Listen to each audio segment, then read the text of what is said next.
Le poisson archer, encore appelé toxote, est un tueur de première classe.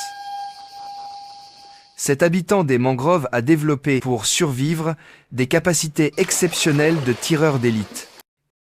Il n'a pour toute arme que l'eau qu'il façonne à sa guise dans sa bouche. Malgré la simplicité de son arsenal, il est d'une redoutable efficacité. Attardons-nous un peu plus en détail sur les coulisses de son art.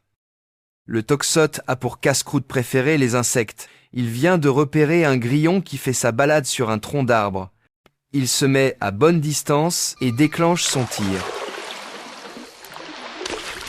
En plein dans le mille. Son repas vient de lui tomber tout cuit dans la bouche. Un papillon? Une araignée? Tous tombent comme des mouches devant le canon à eau du poisson archer. Son jet surpuissant peut atteindre jusqu'à 2 mètres de haut. Pour opérer son tir, le toxote forme d'abord un tube avec sa bouche et plaque sa langue contre le sillon qui parcourt son palais. Il ferme ensuite ses ouïes pour donner à l'eau la pression voulue. Précis, chirurgical, le geste paraît simple, mais dans les eaux saumâtres et troubles de la mangrove, bien viser est une tâche extrêmement rude. Derrière l'apparente facilité de la technique de chasse du toxote se cache un secret qui réside dans ses yeux.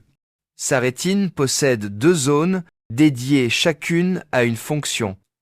La première lui donne la possibilité de distinguer toutes les nuances du marron du lit de la rivière.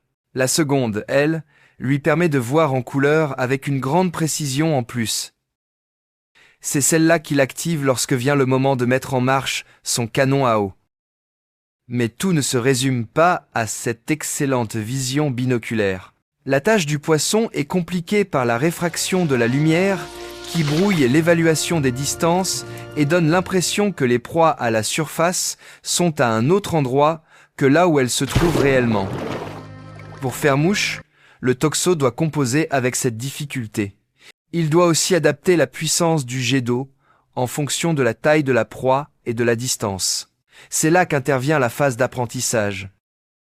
Lorsqu'ils sont tout jeunes, les poissons archers observent leurs aînés durant la chasse. Ils s'essaient ensuite au tir, sous la supervision des adultes devenus experts. Ce n'est qu'après avoir fait leurs armes qu'ils se lancent solo à la conquête d'autres terrains de chasse.